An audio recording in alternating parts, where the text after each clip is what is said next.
Welcome to the Idaho Main Street Podcast, where we talk about the issues that matter to you. Right. Welcome back to the Main Street Podcast. I'm your host, Brennan Summers.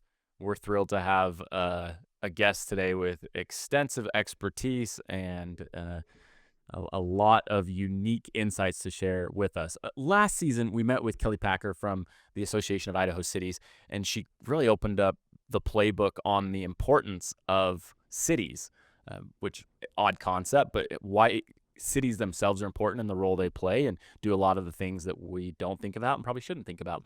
So knowing how important that conversation was, we're digging a little bit deeper today, and we're bringing in a guest who has spent 25 years in local government and is the city manager for Twin Falls since 2011. So Travis Rothweiler, welcome to the show. Hey, thanks. So glad to be here. Thanks for the opportunity to kind of showcase not only cities, but also the city of Twin Falls. Excited to, be in the conversation. Would you go so far as to say Twin Falls is the best city in Idaho? I don't think that there's much comparison. We're pretty proud of what we do. We have a really, really strong community. And I think that, like all Idaho cities, we're continuing to evolve and try to understand how migration pressures from, West Coast states are impacting not only service delivery inside our community, but also creating some unique opportunities and challenges as well. Yeah. Well, before we finish today, we're going to get into some specific challenges that Twin Falls and the surrounding communities are facing, but we're going to have to start right at the beginning. City manager. Most of our listeners probably know those words. They know what they mean, and they even know what they mean together, but might not be able to articulate what is actually the job description of a city manager. So start from the beginning with this. Travis, what do you do? Yeah, so that's a really great question, especially in Idaho. So there are only two of us. There are two recognized city managers under the manager council form of government inside of the state of Idaho. However, though, it's the most common form of local government in the country. There's a bit of a hybrid in many Idaho cities, and in which you have a mayor council form, but they also hire a professional in a city administrator. What's different between a council manager form and a mayor council form is really the process in which a city is managed on a day-to-day basis. In a very traditional form in Idaho, you have an elected mayor. That mayor serves as the community's chief executive officer, and they have a council, often of 4 or 6 members. That council serves as a legislative function, and so it becomes very, very traditional, like we all may have heard or learned in our high school civics classes. A council manager form of government is more modeled after a private sector or business-like model, and it came out of the reform movement and the progressive movement, where they had a professional manager that was responsible for the day-to-day activities of the community. And so the city of Twin Falls has 7 elected city council members, and if you think of them as like the board of a corporation, we have 56,000 shareholders that are residents of the city of Twin Falls. Those that have the opportunity to vote go to the polls. They'll go to the polls this November. They will select 3 members of their board of directors, again, our city council members, and then they will select a mayor. So every 2 years, the city of Twin Falls selects a mayor from its council members, and then the council selects someone to serve as the chief administrative officer for the city of Twin Falls, and that's me. So my responsibility is to ensure that the council's policies and the day-to-day activities are executed in service of to the citizens of our community and the visitors that come here daily. And so is there concern? The first thing you point out is you are not directly accountable to the voters. So to those who are listening to this idea, that sounds like, okay, you piqued my interest when you said that this resembles more of a private sector system, and that like a board of a business that appoints, but you don't answer directly each election cycle. But tell us why that shouldn't be a fear to the voters of Twin Falls. Yeah, so I am on what I'd refer to affectionately as a 24-hour rule. So Okay. where a mayor in Twin Falls is going to be serve in a capacity for every 2 years, and sometimes they'll go for four. In addition to that, if you're in a council or a mayor council form, you're going to have a 4-year term. I can be fired in 24 hours. And that is the length of time that it takes for the council to call for it for a special meeting. And so one may argue that I'm not standing every 4 years, I'm standing every day for the opportunity to serve in my role. And I think that when you take a look at just national statistics, you can see that cities that have the opportunity to have professional management have higher bond ratings. They usually have higher citizen satisfaction. They have far greater consistency in policy execution. Um, I work for a board. I'm not running for election. And so the political element of my job is left to 7 members of the city council, and I'm responsible for the administration of the day-to-day activities. So let's talk about those day-to-day activities. So walk us through what that looks like and why that makes typically, or according to statistics, a city like Twin Falls that has a position like yours more effective than some that may not. So every 4 years, a new mayor may come into office depending upon whether or not they're elected. And you see some mayors in Idaho cities that have very long tenures. In other communities, they have very, very short tenures. And so there can be very abrupt policy changes and shifts. Consistency in local government is absolutely critical. Um, and I think consistency in government in general is one of those things that people crave. They want to have good understanding of the types of services that are going to be offered, how services are going to be provided inside of a community. And really what we do at the local level is we provide the basic essential services that are needed to support and sustain communities. We provide police services, we provide fire, obviously, any form of public transportation, parks, recreation, economic development, but also some of the things that we often forget about, water and wastewater. Um, and every single day, the city of Twin Falls is providing levels of service. I refer to it, they're making the magic happen. And many cities do that because there isn't a concern that when you turn on the water in the city of Twin Falls as to whether or not it's safe. Often people do it mindlessly. They turn on the water, it goes down the drain. They don't have a second thought about where it's going, but there's an entire process and a team of professionals that are making sure water's delivered safely, it's taken back, treated properly, and returned back into the Snake River. Our police teams, our fire teams are actively available in any times of need.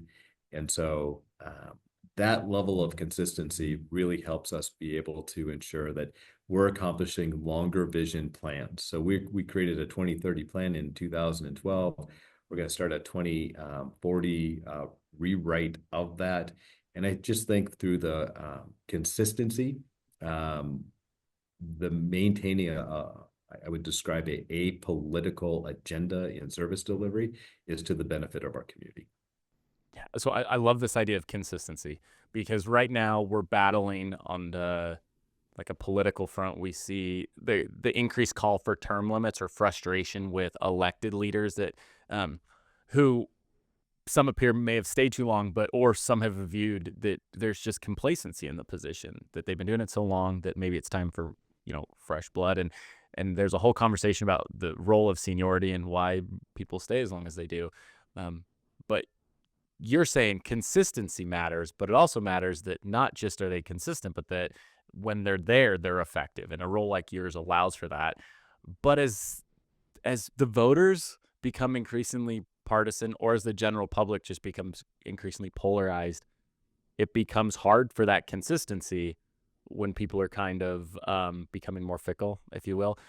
So, Travis, talk us through the dangers of a polarized society when it comes to the role that you have every day that needs to be consistent and, as you put it, apolitical.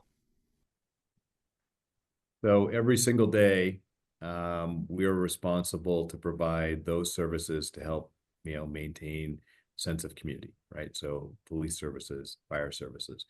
And in providing those services, it's not a political decision as to what fires you go to put out. You know, we often say that there's not a Republican or Democrat pothole. Inside of our communities, we have potholes. And when we're going and filling the pothole, there's not a political persuasion or way to fill that pothole, right? We try to apply best practices to ensure that when we fix the pothole, it is going to be, you know, maintained for a period of time. It's not something that we have to go back and patch and repatch. We offer services that are not I wouldn't describe them as the larger polarizing issues. However, I think that local governments across Idaho and across the country are finding themselves facing issues and having conversations that typically have been reserved for other places inside of other houses and in other locations. I think that local government is beginning to see more of that and that polarization because we're closest to the citizens. We're easily accessible. Inside of the city of Twin Falls, we meet every Monday night at 5 o'clock. Every city council meeting, we allow for general citizen input to come to the dais, have a conversation with the council, and share and air their grievances. You can't do that at the State House. You certainly cannot do that in Washington, D.C. And so we provide a forum and we provide that access. And I think because those accesses are provided, citizens are looking for answers. They want their government to listen. They want to be able to engage. And as people have not been able to engage, I think there is an increased level of frustration that happens. That frustration then causes individuals to stop listening. And I think the biggest thing that I've seen over my career is people would actively engage in finding solutions, and they would find ways to work collectively and collaboratively for the betterment of the community. There are times now where I think rather than active listening, we're just formulating our response and our debate back, our retort, rather than finding ways that we can work collaboratively on the things that we share in common. We tend to split hairs on the differences and focus on the things that divide us as opposed to the things that unite us. Hopefully, good government is finding ways to be a convener and they're able to listen because that's what people, I think, first want. And so I think the first thing that we have to do is provide that space where people can share their thoughts and we can actively and thoughtfully listen on how we can offer services, if it's appropriate, to help them in their situations in Twin Falls. Okay, there's a lot of gems in there. But so to be clear, number one, you think that the general public and certainly the citizens of Twin Falls have a desire to engage more and to contribute in problem solving. I sure hope so. But I will tell you that if you take a look at our average level of citizen engagement, it is not where anyone would want it to be.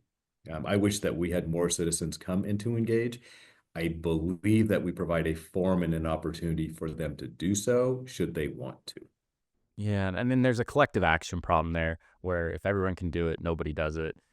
But you're speaking from a place as somebody whose job description and paycheck is contingent upon your ability to engage and solve problems, engage with the public who need those potholes fixed and those fires put out, but also to engage with elected leaders who sometimes get pulled into the polarized world. Less partisan on a city council, but still ideological. How do you manage sitting between those two sectors and knowing that at the end of the day, at the end of that council meeting on Monday night, you have to get stuff done? So I think the first thing is recognizing that forming coalitions and forming partnerships with members of the city council and interested stakeholders in the community is the ultimate survival guide.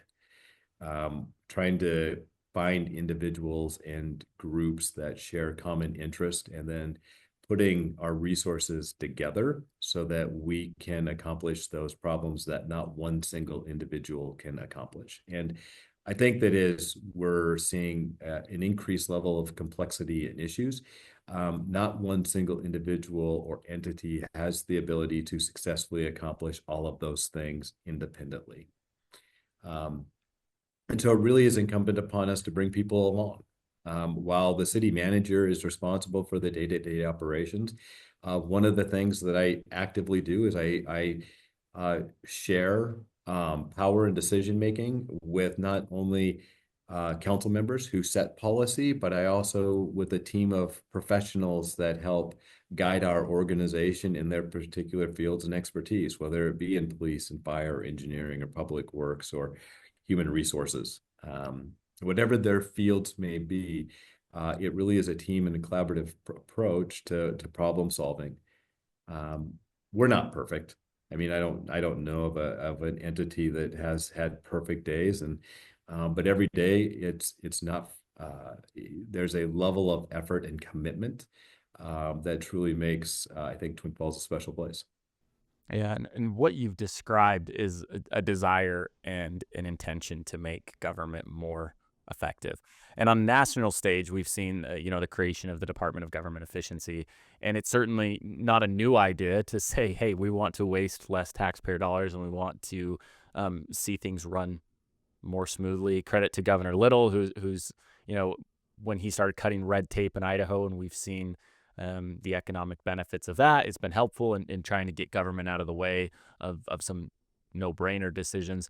You alluded to before that engagement helps make government more effective and efficient. Do you believe that it's simply government closest to the people governs best, and we just need to shrink it, or how do you make government in general more effective? So I believe that the city of Twin Falls is on a pathway to really kind of work through that in a very analytical and scientific way. So we have a strategic plan, and that strategic plan is built in partnership with members of our community, our shareholders, interested groups. And when we go through that rewrite, we invite our citizens this spring and this summer to engage in those processes. That strategic plan inside the city of Twin Falls really serves as the roadmap of the steps that the city of Twin Falls is going to take over the course of the next uh, 5 years, very defined, and then over a longer term vision through 2020 or through 2040. The incremental steps that we need to become the community that is defined and desired by the citizens who participate and engage in that process. We are developing what's called a priority-based budgeting process in which we are truly understanding the cost of the programs that we offer inside of the city of Twin Falls. And you can't understand the cost of services by simply looking at a line item budget. I have a budget and I can look at line items, but it doesn't tell me the types, the qualities, and the efficiencies of the services that we're offering. And so we're developing a tool that really is going to help us understand the cost of the individual services that we offer. So how much does snowplow removal cost inside the city of Twin Falls? If we want to expand that service, what is the cost of doing that? We link that to a citizen survey. We want to measure our output by the citizens that we're serving. And so they give us a report card. Our newest report card is incoming in the next couple of days, and it's going to share where we met the citizens' expectations. It's going to provide some insight in those areas that we fell short. Then we can take a look at our budgeting and our programming analysis to say why. Have small focus groups conversations about how we improve those level of services to meet the citizens' expectations within the resources that we have on a daily basis. So it's really we're working through a continuous improvement cycle. It's not just budgeting. Budgeting goes through a budget. It has a special public hearing. Money's allocated. We go along our way for the next year. Inside of the city of Twin Falls, budgeting is a sport that is 12 months long. Sure. So I'm of the opinion that government can never operate at the speed and in the same efficiency as private sector and business, because there are just some things that business won't do that government must do. But it sounds like, as you described your process there to efficiency and the scientific and analytic way that Twin Falls is doing it. Sounds like you're trying to get as close to that line as possible of running the city like a private sector successful business. Yeah, and that's you're absolutely right. There are, I believe, requirements that put that naturally, by design, slow down the speed in which government can operate. So, as an example, if we go through the state procurement policies, there are very specific requirements at certain dollar thresholds that the city of Twin Falls has to follow. Those processes open and create more transparent government, and it creates opportunities for others to provide services and to engage in and to capture government contracts. That process, though, is all it's lengthy, and so you will see a time delay in some of the things that we do because of the additional bonding requirements and licensure requirements that we have that are set that may cause a slight increase in the cost of that service as opposed to just buying it off the shelf if you're in the private sector. So we know that when we make roads and we pave roadways, it's going to cost a little bit more for us because of the regulatory processes that we go through and what we have contractors go through than if I were a private developer just building a subdivision. Sure. But I also think that it helps with, an effective and transparent solutions that can be provided. But we don't use the fact that we're government as an excuse. Just because we're public sector doesn't mean that we don't have a maybe even enhanced obligation to spend the money that we receive efficiently and effectively on services. So it's not my money. And while citizens pay taxes and they pay water bills and sewer bills and we collect these different resources to provide the services, we're trustees of those resources that take dollars and transform them into tangible public services. I don't create wealth. I'll never make wealth. But what I do have is a fiduciary responsibility because it's other people's money that is provided to me to help create a sense of community that they want to live in. Yeah, a lot of the things in there, they're nice. I mean, the things that you just said, um, they resonate with taxpayers, and I would say they would sound great on a campaign flyer, but you have no desire to run for office. You grew up in, yeah, you're raised in Montana, educated in Montana, and while you were in your education, you fell in love with government. And most people would think that that's the point in time where you would decide, I'm going to run for office, and I'm going to be a problem solver and a solution maker, and it's going to be Mr. Smith Goes to Washington. But you deliberately took a very different path than a lot of the elected officials that we interview on the podcast. Why? So I was there. I wasn't elected, but so I've had an opportunity while I was in Montana, I had an opportunity to work for the Montana House of Representatives, and I worked for the majority leader and the Speaker of the House. I had an opportunity to work in Washington, D.C. for a U.S. Senator. I saw their lives. And at one point in my time, there was this appeal of, wow, that would be really, really cool, something to do.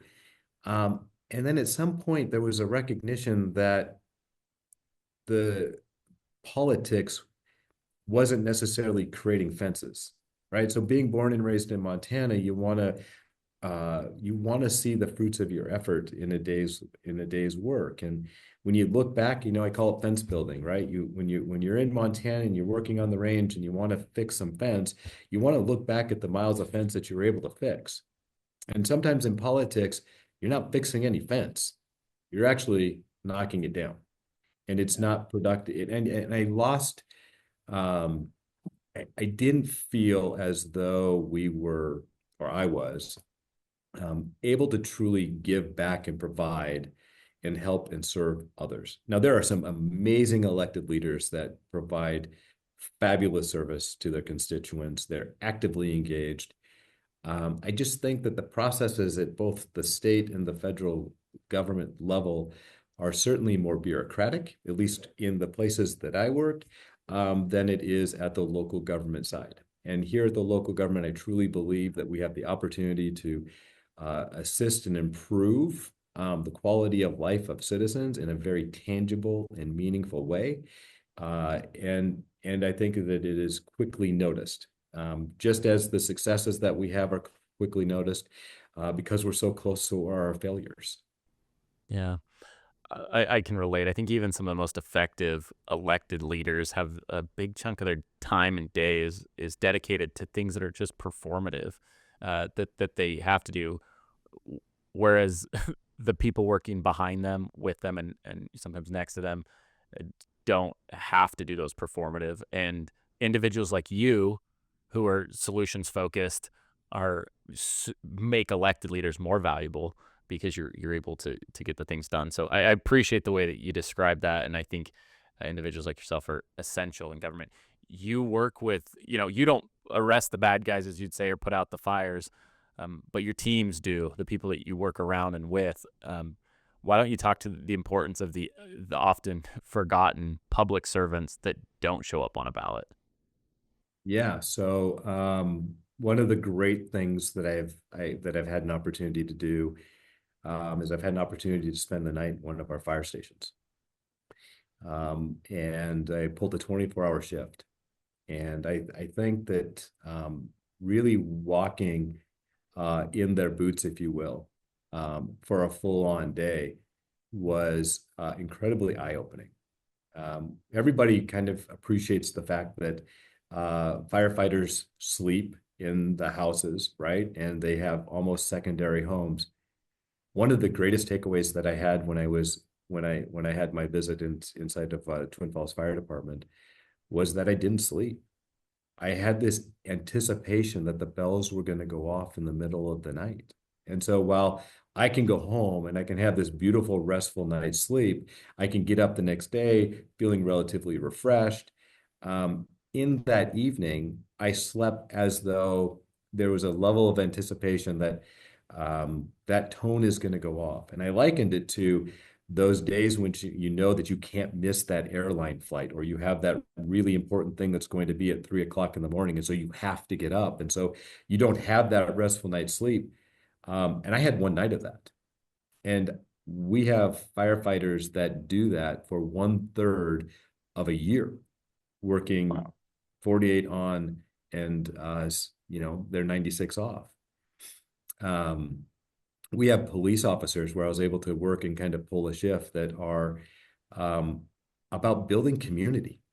I watched one of our officers really work and engage in helping a family that was in a level of crisis. It wasn't about arresting the bad guys. It was about helping a family at their place at their time of need. And the tools that he had to bring to the table, those skills, were far more than what he learned in post. He had to deliver bad news with empathy. He had to engage in difficult conversations.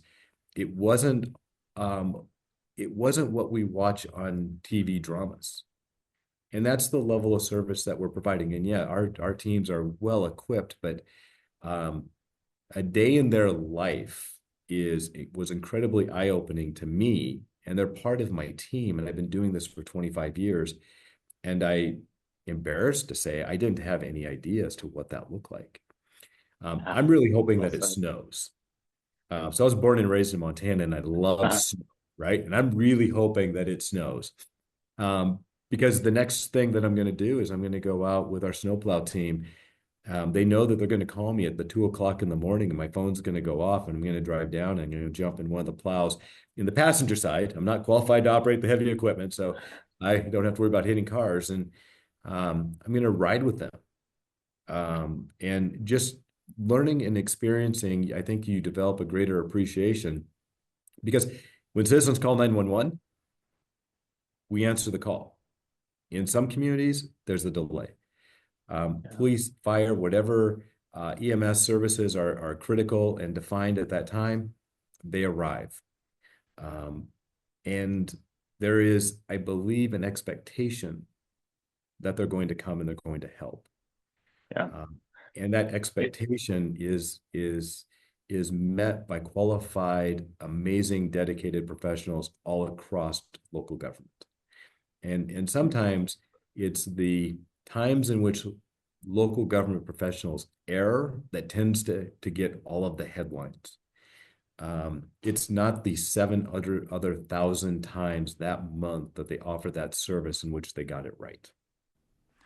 Yeah, and if we had time, we could dig into like the contrast between what a city like Twin Falls, how they operate, and the problems you that the citizens don't have to worry about. To some of the cities in the United States that I mean large local governments, but still local governments, and there's some cities that are not being run very well, and it's becoming more and more nationalized and politicized. The fact that these are cities you can't walk through sidewalks on, and some of the problems there. So you're right. We take for granted cleanliness. We take for granted opportunities to recreate, and we definitely take for granted safety. And so I think you paid great honor there to the public servants who don't show up on the ballot. So we appreciate that. Twin Falls is a unique place. You spent time in Jerome. I think there's conversations we can have about the importance of the immigrant workforce in your neck of the woods and why ag labor matters in your community. I think there's a whole conversation in the College of Southern Idaho and why that matters. But you have a goal to make Twin Falls, the most livable city in the United States.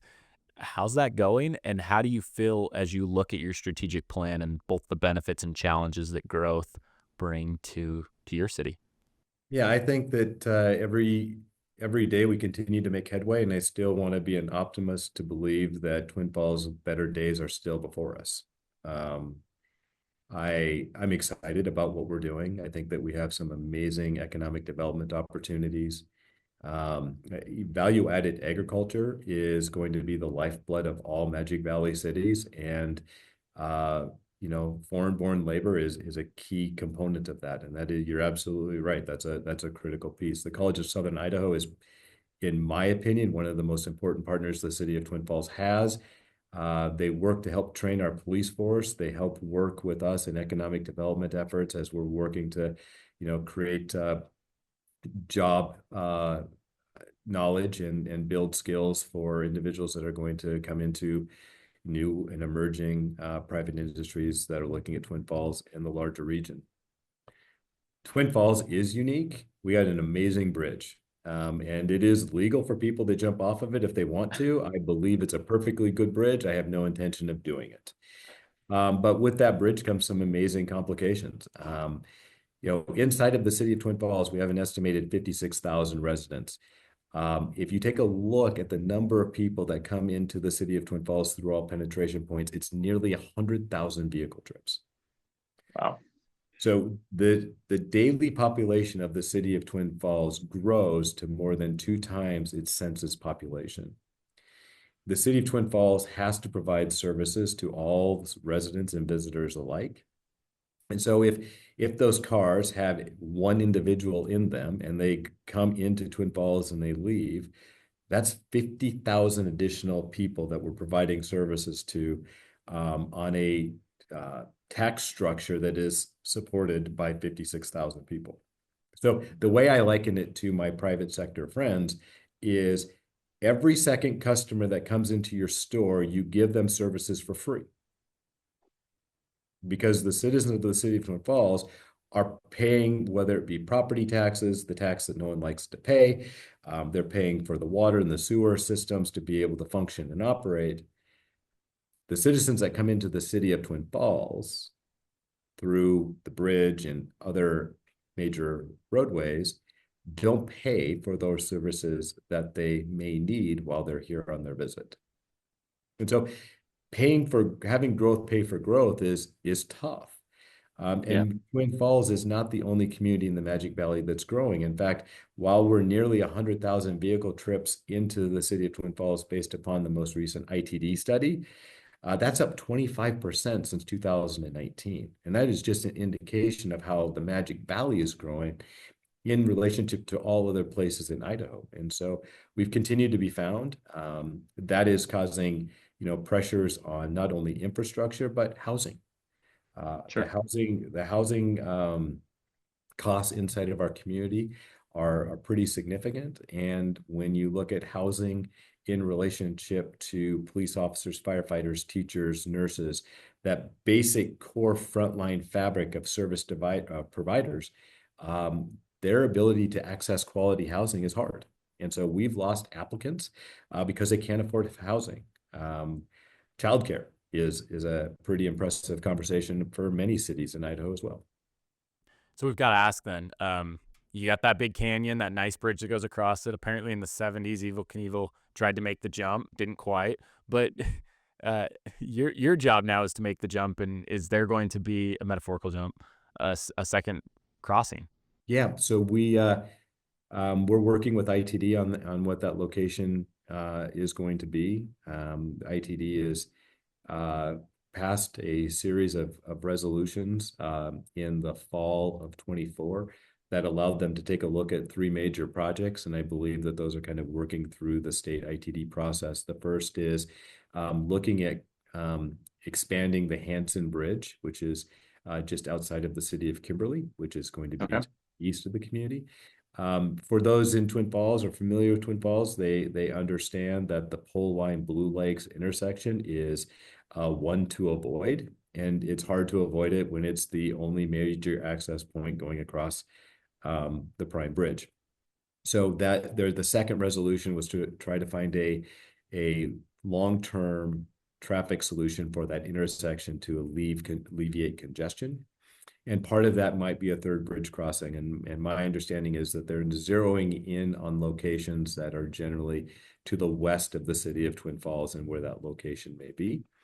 Where we know that there's going to be a pretty extensive series of studies, and then finding, the $500 to $750 million that you're going to need to build that roadway is going to require some support from our federal partners and our congressional delegation. Sure. Okay. Well, Travis, today we've accomplished a lot in a little amount of time, where we started with, the very basics of what a city manager does and is and why that's important. We got into the depths of government efficiency and how to be more efficient, engagement by the public and a solutions-focused electorate. We've talked about everything from the great work that the public servants do and the role that hyperpartisanship is playing in your job. And then, of course, all the highlights of Twin Falls and the best days are coming. We're going to end today with the toughest question in a tradition on the podcast.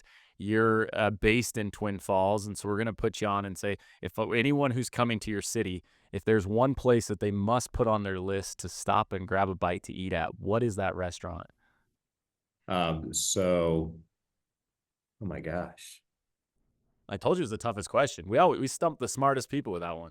Yeah, so I can't say that there's one great place. I'm going to say it all depends upon what you're looking for.